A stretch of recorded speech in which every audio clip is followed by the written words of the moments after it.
Episode 52। रास्ते में एक जगह रुककर उन्होंने दोपहर का खाना भी खाया। बिल्कुल ऐसा लग रहा था जैसे वो किसी तफरीह के लिए निकले हैं। उनमें से किसी के भी चेहरे पर आने वाली परेशानियों और खतरों का कोई एहसास ना था। खाने के बाद वो फिर आगे की तरफ चल पड़े।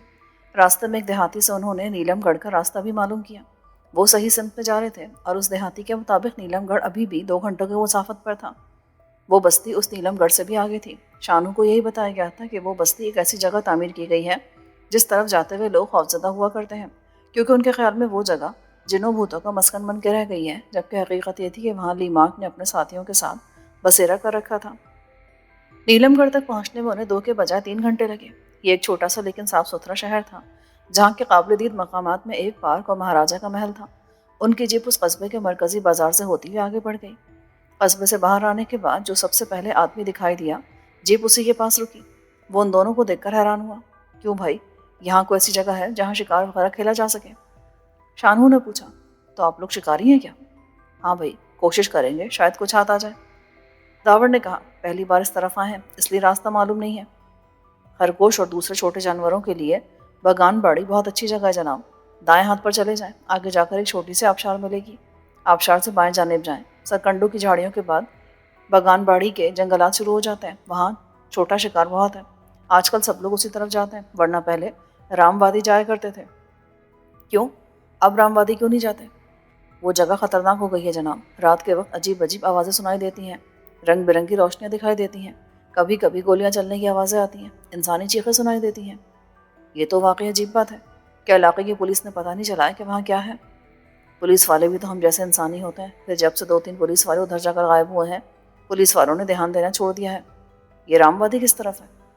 वो इस रास्ते पर है। आगे जाकर एक काली पहाड़ी आती है, उस पहाड़ी को पार करते ही रामवादी के जंगलात शुरू हो जाते हैं। अच्छा भैया, बहुत बहुत शुक्रिया तुम्हारा, शानू ने कहा और ड्राइवर को गाड़ी आगे बढ़ाने की हिदायत की। तो ये रामवादी हमारी मंजिल है, शानू बोला। अब तक तो हमने बड़े इत्मीनान के साथ अपना सफ़र अंजाम दिया है, लेकिन अब रामवादी में पहुंचते हमारे लिए दुश्वारियां शुरू हो जाएंगी। कोई नहीं कह सकते कि वहां पहुंचकर कैसे हालात पेश आए, इसलिए बेहतर यही है कि अपने आप को फिर से टटोल लिया जाए। ये बात तुम्हें मुझसे कहने की ज़रूरत नहीं है, दावर ने कहा। मैंने आगे बढ़ा हुआ कदम कभी पीछे नहीं हटाया, चाहे अंजाम कुछ भी हो। रंगू, क्या तुम वापस जाना चाहते हो? शानू ने ड्राइवर से पूछा। तुमने अब तक मेरा बहुत साथ दिया है, और अगर तुम वापसी का फैसला कर भी लो तो मैं कोई ख्याल नहीं करूँगा। नहीं मालिक, ये कैसे हो सकता है? मैं तो साय की तरह हमेशा आपके साथ रहा हूँ, नमक खाया आपका। अब चाहे हालात कैसे भी हों, मैं आपका साथ दूंगा। काली पहाड़ी तक पहुंचने में उन्हें मजीद 2 घंटे लग गए। इस दौरान शाम हो गई थी और शाम की स्याही इर्द गिर्द के मनाजिर पर उतरने लगी थी। वो जीप अब जिस रास्ते पर चल रही थी उसके इर्द गिर्द खेतों का सिलसिला खत्म हो गया था और खुदरा झाड़ियाँ दिखाई दे रही थी। उन झाड़ियों का इख्तिताम एक छोटी सी पहाड़ी पर हो रहा था। उस पहाड़ी को स्याह पहाड़ी शायद इसलिए कहा जाता था कि धूप की सख्ती ने चट्टानों को स्याही माइल कर दिया था। उस काली पहाड़ी के अकब में वो मैदानी इलाका था जहाँ उन लोगों को जाना था। मेरा ख्याल है हमें जीप यहीं कहीं छोड़ देनी चाहिए, सामान हम अपने साथ ले जाएंगे, शानू ने कहा। असलहा भी तो है हमारे पास, दावर बोला। ये असलहा अव्वल तो उस जादू नगरी में काम नहीं आएंगे। इसके अलावा हम बड़ी बंदूकें अपने साथ भी नहीं ले जा सकते। ऐसा करते हैं, छोटे असलहे अपने साथ रख लेते हैं और बड़ी बंदूकें हाथों में ले लेंगे। आखिर हम शिकारी हैं, कुछ ना कुछ तो दिखाना ही होगा। उस जीप को स्याह पहाड़ी के दामन में एक जगह रोक दिया गया जहाँ से वो जीप दिखाई नहीं दे सकती थी। फिर उन लोगों ने जीप से सारा सामान उतारा और लदे फंदे आगे बढ़ गए। अब तक के सफ़र में उन्हें जिंदगी के आसार कहीं ना कहीं दिखाई दिए थे, लेकिन यहाँ ना तो इंसान नजर आते थे न जानवर। बहुत गैरफितरी सन्नाटा फैला हुआ है, दावर ने कहा। हाँ, मैं भी यही महसूस कर रहा हूँ। वो देखे मालिक, रंगू ने अचानक एक तरफ इशारा किया। वो एक झोपड़ी दिखाई दे रही है। होशियार हो जाओ, पहली चौकी आ गई। दावर ने देखा। वो झोपड़ी उनसे कुछ फासले पर बनी थी। वो एक आम सी झोपड़ी थी जिस तरह आमतौर पर देहातों में हुआ करती है। अलबत्ता उस झोपड़ी के आगे वाले अच्छे खासे रकबे को झाड़ झंकार से साफ कर दिया गया था। दावर की औकाबी निगाहों ने एक और झोपड़ी भी देख ली। ये झोपड़ी पहली वाली झोपड़ी की सीध में बनाई गई थी। इसका मतलब था कि इन झोपड़ियों में रहने वाले की निगाहों से बचकर गुजरना बहुत मुश्किल था। दावर ने देखा कि उन्हें झोपड़ी की तरफ बढ़ते देखकर 2 आदमी झोपड़ी के दरवाजे पर आकर खड़े हो गए। भाई, क्या हम थोड़ी देर यहाँ रुक सकते हैं? दावर ने उन दोनों की तरफ देखते हुए कहा। वो दोनों कविल जस्सा और खतरनाक सूरतों वाले ऐसे लोग थे जिन्होंने देहातियों जैसे लिबास पहन रखे थे, लेकिन उनके अंदाज से जाहिर होता था कि वो ऐसे लिबास इस्तेमाल करने के आदी नहीं है। उनके चेहरे ये बता रहे थे कि वो ना सिर्फ शहरी ज़िंदगी से बहुत अच्छी तरह वाकिफ़ है, बल्कि उन्होंने शहरी ज़िंदगी के तारीक पहलुओं का भी सामना किया है। ان کے چہروں پہ کرختگی تھی۔ کون ہو تم لوگ؟ ہم لوگ شکاری ہیں بھائی، کیا تھوڑی دیر کے لیے ہم آرام نہیں کر سکتے؟ اس علاقے میں شکار کہاں ملتا ہے؟ تم لوگ غلط آ گئے ہو، یہ تو ویران علاقہ ہے، بہتر ہے کہ تم واپس لوٹ جاؤ۔ ٹھیک ہے، ہم واپس لوٹ جائیں گے، لیکن کیا ہمیں تھوڑی دیر کے لیے بیٹھنے کو بھی نہیں کہو گے؟ تم لوگ کیسے دیہاتی ہو؟ ہم نے تو سنا تھا کہ دیہاتوں میں رہنے والے مسافروں اور مہمانوں کا بہت خیال رکھتے ہیں، اور تم ہمیں جانے کے لیے کہہ رہے ہو؟ ان دونوں نے ایک دوسرے کی طرف معنی خیز نگاہوں سے دیکھا، پھر ایک بولا، ٹھیک ہے، آ جاؤ اندر۔ داور مسکرا دیا۔ اس کے خیال کے مطابق کھیل شروع ہو چکا تھا۔ ان کی جھجک یہ بتا رہی تھی کہ وہ لیماک کے ہی آدمی تھے۔ شانہو نے جوزفائن کے حوالے سے اس بستی میں داخل ہونے کا جو منصوبہ بنایا تھا، داور کے ذہن میں دوسری بات تھی۔ اس نے کچھ اور طریقہ سوچ رکھا تھا، اور وہ جانتا تھا کہ اپنے منصوبے پر کس طرح سے عمل کیا جا سکتا ہے۔ وہ شانہو کا احسان مند ہو کر نہیں رہنا چاہتا تھا، اور نہ ہی اسے یہ قبول تھا کہ وہ کسی کاٹ کے الو کی طرح شانہو کی ہدایات پر عمل کرتا رہے۔ یہ اس کے مزاج کے خلاف تھا۔ جوزفائن کے ڈرائنگ روم میں جوزفائن، بلرام اور مہاراجہ کے علاوہ 2 آدمی اور بھی تھے۔ ان میں سے ایک ڈاکٹر میکائل تھا، بموں کا ماہر، اور دوسرا ایک ماہر سرجن تھا جس کا نام میکائل نے پیٹر بتایا تھا۔ پیٹر خود بھی ایک ماہر ترین سرجن ہونے کے باوجود میکائل جوزفائن ہی کے مزاج کا تھا۔ اسے لیماک سے نفرت تھی، اور اس کے رویے سے نفرت تھی، اس کے وجود سے نفرت تھی۔ اس کی وجہ میکائل نے بتائی کہ لیماک نے اسے زبردستی اپنے ساتھ شامل کر لیا تھا۔ اس پر بے پناہ تشدد کیا گیا تھا، اس کے بیوی بچوں کو ہلاک کر دیا گیا تھا۔ اس کے بعد اسے زبردستی اس بات پر مجبور کر دیا گیا کہ وہ لیماک کے ساتھ رہے۔ اس کے آدمیوں میں سے جس کے ساتھ بھی سرجری کی ضرورت پیش آتی، ڈاکٹر پیٹر ہی اس وقت کام آتا۔ اس وقت ان کے سامنے میز پر سرجری کے آلات کے برابر میں ایک چھوٹا سا باکس بھی رکھا تھا جو کسی دھات کا بنا ہوا تھا۔ یہ باکس میکائل اپنے ساتھ لایا تھا۔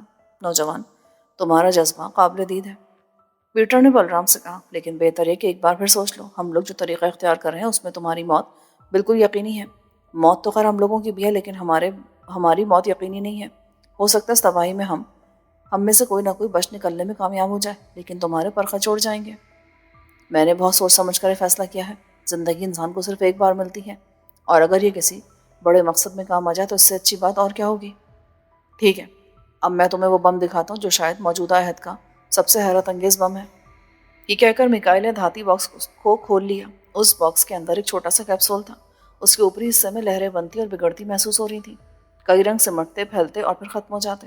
اس کے نچلے حصے میں ایک چھوٹی سی سوئی بنی ہوئی تھی جو شیشے کے ایک کیس کے اندر تھی۔ وہ سوئی دائیں اور بائیں کو حرکت کر رہی تھی۔ یہ ہے وہ بم۔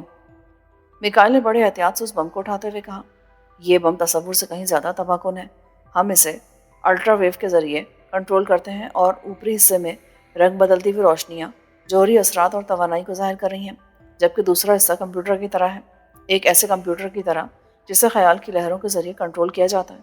اس کو کنٹرول کرنے کے لیے جس شخص کا تقرر کیا جاتا ہے اس کی آواز اس کمپیوٹر میں محفوظ کر لی جاتی ہے۔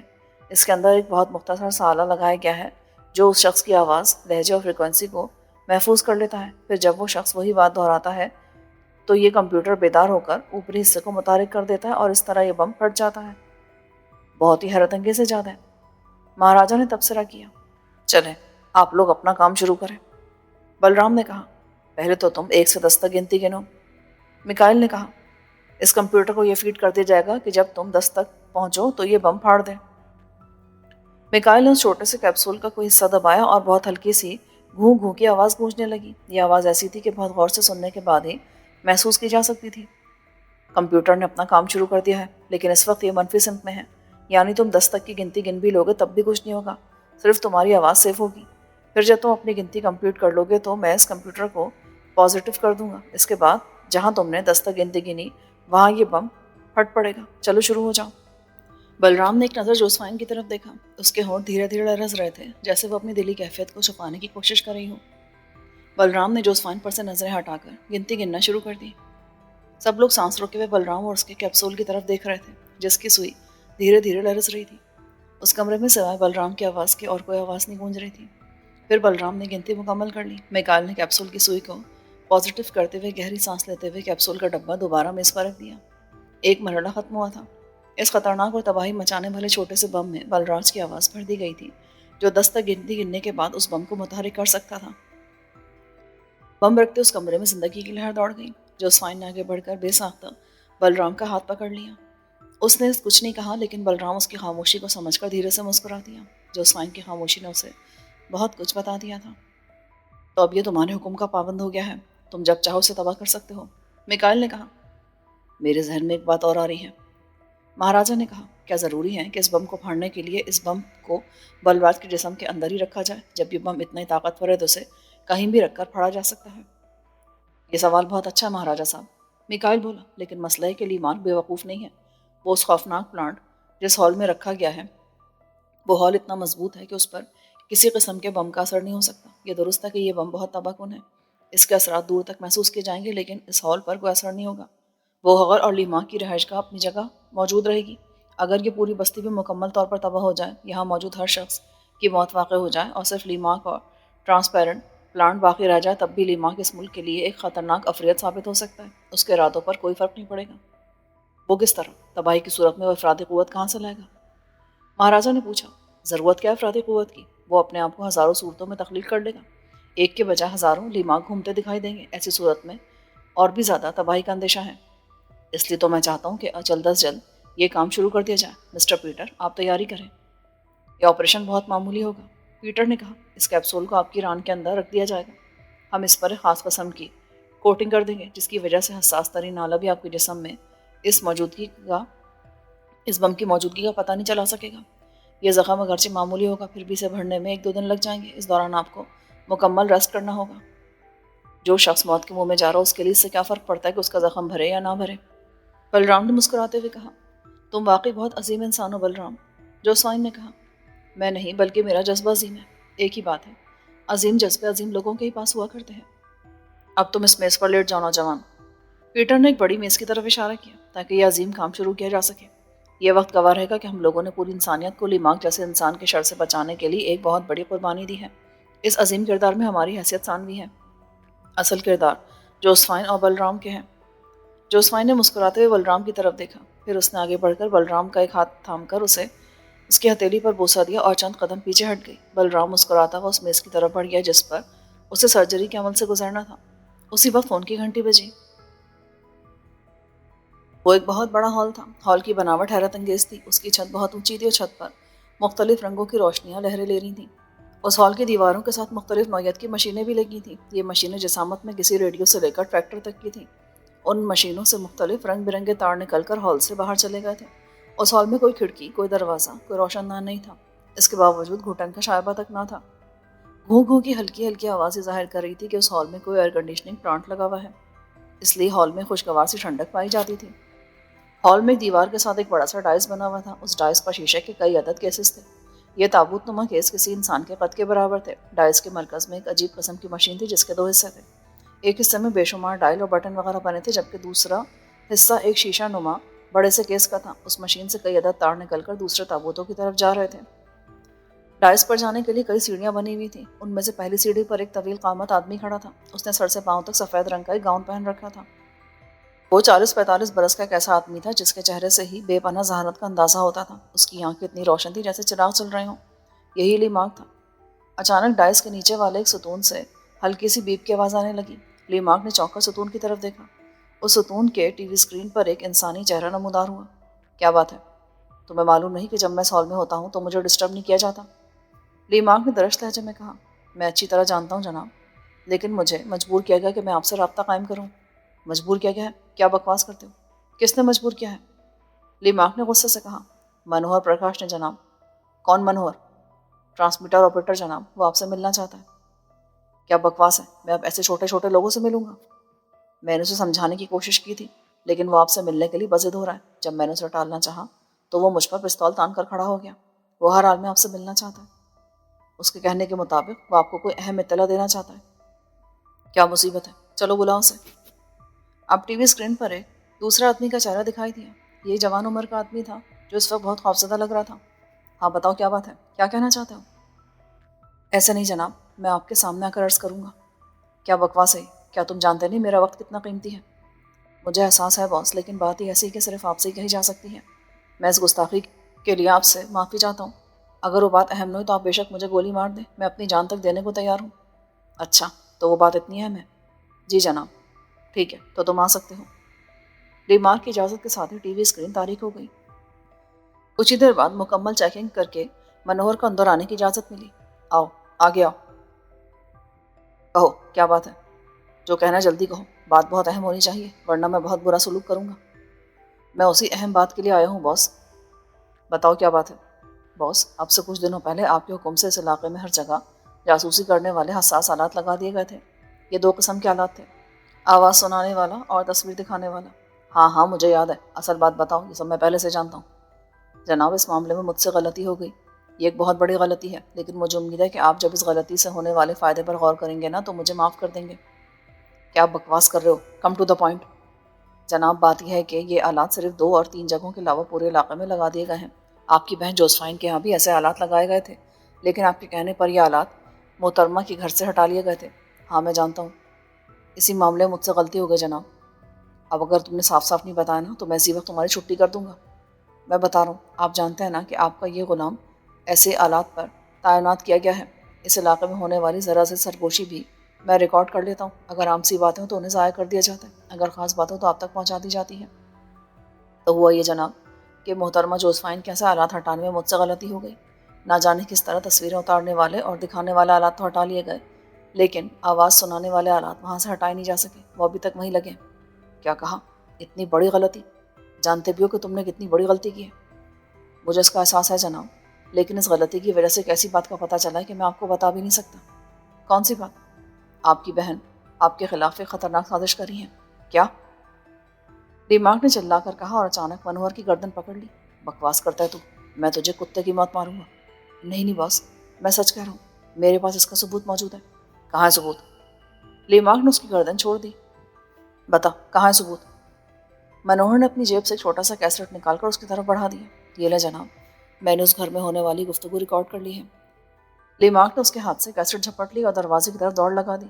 منوہر بھی اس کے ساتھ دوڑ رہا تھا۔ وہ دونوں دیوار کے پاس پہنچے تھے کہ ان کے قدموں کی آہٹ سے دیوار شق ہو گئی اور وہ دونوں اس ہال سے باہر آ گئے۔ لیماک ایک ایسے روم میں آ گئے جہاں مختلف قسم کے آلات کا جال بچھا تھا۔ یہ کنٹرول روم تھا، اسی جگہ سے اس علاقے میں ہونے والی گفتگو سنی جا سکتی تھی۔ اس کمرے میں پہلے سے 2 آدمی تھے۔ لیماک نے انہیں کمرے سے نکل جانے کا کہا، پھر وہ کیسٹ منوہر کی طرف بڑھا دی۔ چلو لگاؤ اسے۔ منوہر نے کیسٹ کو ایک پلیئر میں لگا کر آن کر دیا۔ آوازیں ابھرنے لگی۔ یہ آوازیں جوزفائن کی تھیں، میکائل کی تھیں، ڈاکٹر پیٹر کی تھیں۔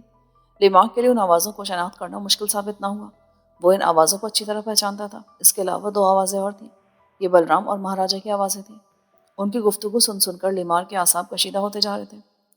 گفتگو یہاں تک پہنچ گئی تھی کہ اس بلرام نامی آدمی کے بدن میں لیزر بم کا کیپسول رکھ دیا گیا تھا۔ اس کے بعد منوہر نے کچھ اور نہیں ٹیپ کیا تھا، وہ یہ خبر سنانے کے لیے دوڑتا ہوا لیماک کے پاس آ گیا تھا۔ تم واقعی انعام کے قابل ہو۔ لیماک نے اپنی حالت پر قابو پاتے ہوئے منوہر کی طرف دیکھا۔ کیا تمہاری شادی ہو چکی ہے؟ یہ غیر متوقع سوال تھا۔ منوہر نے حیران نظروں سے لیماک کی طرف دیکھا۔ میں پوچھتا ہوں کیا تمہاری شادی ہو چکی ہے؟ جی جناب، 2 بچے بھی ہیں۔ ٹھیک ہے، کہاں رہتے وہ لوگ؟ پتہ بتاؤ ان کا۔ رامداس بلڈنگ، اندھیری، ممبئی۔ ٹھیک ہے، تمہارا انعام تمہارے گھر والوں کو بھیج دیا جائے گا۔ تم نے واقعی ایک زبردست کارنامہ انجام دیا ہے، ورنہ میں اندھیرے میں مارا جاتا۔ اس کے ساتھ ہی تم نے جوزفائن کے گھر سے سارے آلات نہ ہٹا کر بہت بڑی غلطی کی ہے، اور تم اس غلطی کی سزا موت کی صورت میں دی جائے گی۔ منوہر کا چہرہ فق ہو گیا۔ لیماک اس کمرے سے باہر نکل آیا۔ اس کے ذہن میں اس وقت غصے کی آندھیاں چل رہی تھیں۔ اگر جوزفائن اس کے سامنے ہوتی تو وہ اس کا گلا گھونٹ دیتا۔ وہ عمارت سے باہر آ گیا۔ اس نے جوزفائن پر سے نگرانی ختم کروا کر ایک بہت بڑی غلطی کی تھی۔ اس علاقے میں اس نے 2 ہی مقامات کو دارالامن قرار دیا تھا، ایک اس کا اپنا گھر اور دوسرا جوزفائن والا گھر، اور اب جوزفائن اسے تباہ کرنے پر تل گئی تھی۔ عمارت سے باہر آتے اس نے اشارہ کیا تو ایک خوبصورت سی سیاہ گاڑی پھسلتی ہوئی اس کے پاس آ کر کھڑی ہو گئی۔ ڈرائیور نے جلدی سے اتر کر پچھلا دروازہ کھول دیا۔ لیماک گاڑی میں بیٹھا۔ جوزفائن کی طرف چلو اور ریڈیو آن کر دو۔ ڈرائیور نے حکم کی تعمیل کر دی۔ ہیلو غلام، اس نے ریڈیو پر کسی کو مخاطب کیا۔ جی باس۔ جوزفائن کی رہائش گاہ کو گھیرے میں لے لو۔ آدمیوں کو ہر قسم کے ہتھیاروں سے مسلح ہونا چاہیے، سمجھے؟ فوراً۔ سمجھ گئے جناب۔ پھر یہ گفتگو ختم ہو گئی۔ کچھ دیر بعد گاڑی جوزفائن کے گھر کے سامنے پہنچ گئی۔ لیماک کی ہدایت کے مطابق بہت سے لوگوں نے اس کی رہائش گاہ کو گھیرے میں لے لیا تھا، اور اب وہ لیماک کے دوسرے حکم کے منتظر تھے۔ ڈرائیور نے دروازہ کھولا۔ لیماک دوڑتا ہوا جوزفائن کی رہائش گاہ کی طرف بھاگا۔ اس کی گھنٹی کے جواب میں جوزفائن نے دروازہ کھولا۔ لیماک کو دیکھ کر اس کے ہونٹوں پر مسکراہٹ آ گئی، لیکن یہ مسکراہٹ خوفزدہ سی تھی، جیسے جبرن مسکرا رہی ہو۔ لیماک اسے دھکا دیتا ہوا کمرے میں داخل ہوا تو جوزفائن کا خوف اپنے عروج پر پہنچ گیا۔ کہاں ہیں وہ لوگ؟ کس کو تلاش کر رہے ہو؟ जोसेफाइन ने सर्द लहजे में पूछा। अब उसने बड़ी हद तक खुद पर काबू पा लिया था। वही लोग जिनकी मदद से तुमने मेरे खिलाफ साजिश की है। ओह, तो तुम्हें मालूम हो गया? तो तुम क्या समझती थी कि इतनी बड़ी बात मुझसे छुपी रह जाएगी? कहाँ है वो कमीने लोग? वो कमीने नहीं है भाई, वो बहुत बड़े लोग हैं। इंसानियत को बचाने वाले उसको तबाह करने वाले से ज़्यादा बड़े होते हैं।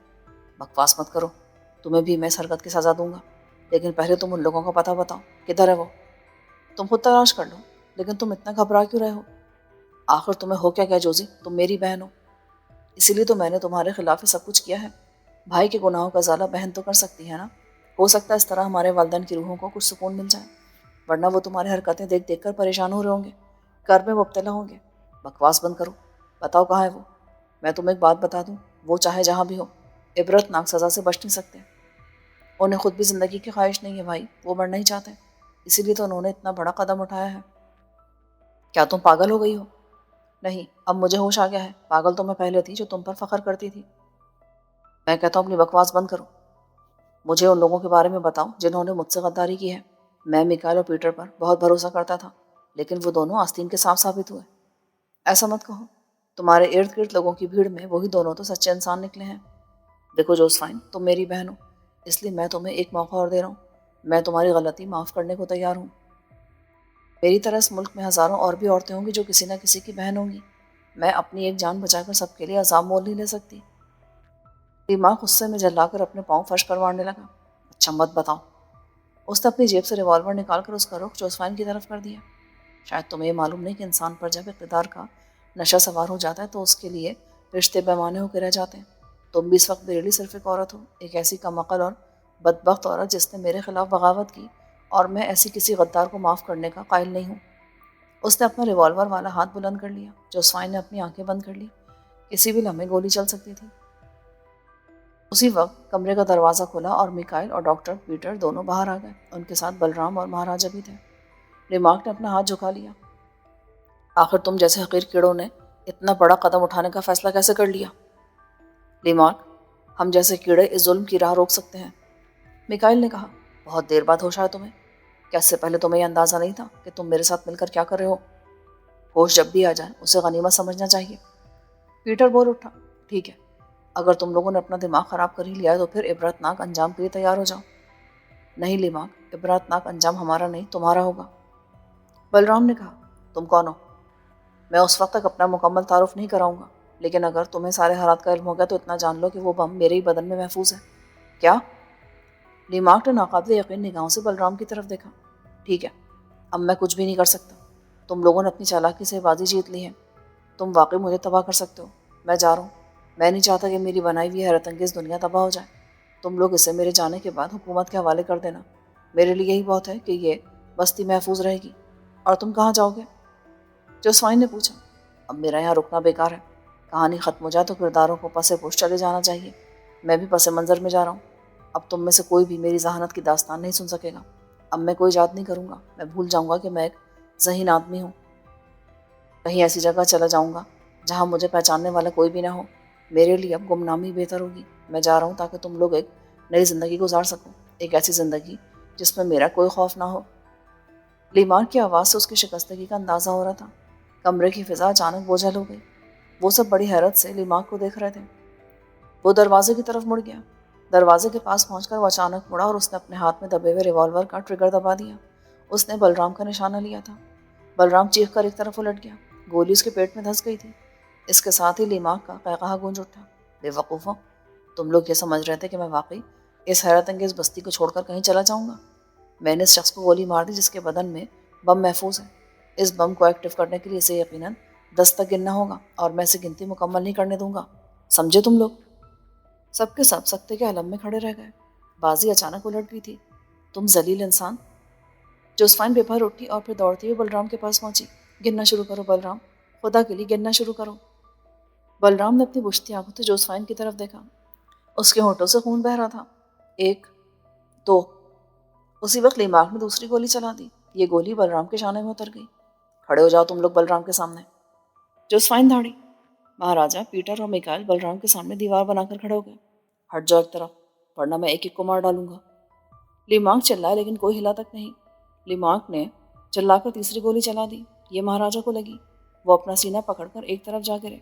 3 4 بلرام کی آواز ابھری، بولتے رہو بلرام، میں تمہارے ساتھ ہوں، میں تمہارے ساتھ ہی مروں گی۔ جوسفائن چیخی، 5 6 ایک اور گولی، ایک اور موت۔ بلرام کی گنتی کچھ اور آگے بڑھ گئی، 7 8 ان دونوں دیہاتیوں نے بڑی سوچ بچار کے بعد داور، شانو اور رنگو کو جھوپڑی میں آنے کی اجازت دی تھی۔ جھوپڑی خالی تھی، یعنی اس میں ایسا کوئی سامان نہیں تھا جو عام طور پر گاؤں دیہات کی جھوپڑی میں ہوتا ہے۔ فرش پر ایک طرف گھاس پھوس کا بستر تھا جس پر چادر ڈال دی گئی تھی، ایک طرف مٹی کا چولہا تھا جس کے قریب ہی کچھ برتن رکھے تھے، ایک جانب لکڑی کی کچھ پیٹیاں تھیں جن پر بھی چادریں ڈھکی ہوئی تھیں۔ وہ تینوں بے تکلفی سے بستر پر بیٹھ گئے۔ جھوپڑی میں رہنے والے دونوں آدمی ابھی تک انہیں مشکوک نگاہوں سے گھور رہے تھے۔ کیا تم لوگ اس سے پہلے کبھی اس علاقے کی طرف نہیں آئے؟ نہیں، داور نے جواب دیا، یہ پہلا موقع ہے اس لیے تو راستہ بھول گئے، لیکن تم لوگ بار بار یہ کیوں پوچھ رہے ہو؟ ایسا لگتا ہے جیسے یہ کوئی سرحدی چوکی ہے۔ ہم تو بس یوں ہی پوچھ رہے تھے۔ میرا خیال ہے اب میں تم لوگوں کو صاف صاف بتا ہی دوں۔ شانو نے ان کی طرف دیکھتے ہوئے کہا، کیا مطلب؟ کیا کوئی اور بات ہے؟ بات یہ ہے کہ ہم تمہاری جوسفائن کے مہمان ہیں۔ کس کے مہمان؟ شانو نے الجھی ہوئی نگاہوں سے داور کی طرف دیکھا، پھر ان سے مخاطب ہوا، جوسفائن کے۔ اگر تم لوگ چاہو تو ان سے بھی پوچھ سکتے ہو۔ میرا نام شانو ہے، صرف اتنا کہہ دینا ہی کافی ہوگا، وہ ہمیں خود بلا لیں گی۔ اوہ، تو یہ بات ہے، تم نے ہمیں پہلے کیوں نہیں بتایا؟ ہمیں یقین نہیں تھا کہ تم لوگ وہی ہو۔ ہاں، ہیں تو ہم وہی، لیکن تم لوگ کوئی اور معلوم ہوتے ہو۔ ایک دیہاتی نے یہ کہتے ہوئے اپنے کرتے کے دامن کو اٹھا کر اچانک ایک ریوالور نکال لیا۔ وہ تینوں اطمینان سے بیٹھے رہے۔ اب بتاؤ کون ہو تم لوگ؟ جب تک ہمیں اطمینان نہیں ہوگا ہم تمہیں جانے نہیں دیں گے۔ کیا تمہارے اطمینان کے لیے اتنا کافی نہیں ہے کہ ہم جوسفائن کے دوست ہیں؟ داور نے کہا، میرے دوست نے کہا ہے کہ اگر تم چاہو تو جوسفائن سے رابطہ کر کے ہمارے بارے میں تصدیق کر سکتے ہو۔